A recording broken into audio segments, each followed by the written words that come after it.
Welcome to Techie Leopard channel. In today's video, I'm going to show you how to indent a paragraph in Google Docs.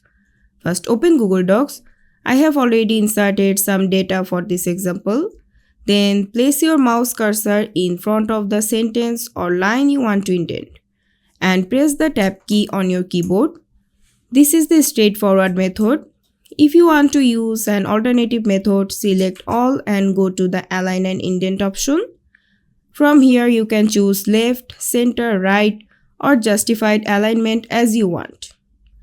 Or another method, click Format at the top menu. Then select Align and Indent. From here, you can choose left, center, right, or justified alignment. You can also manually increase or decrease indentation by selecting one of the indentation option in that menu. And that's it. I hope this video was helpful. If it was, please give it a thumbs up and don't forget to subscribe.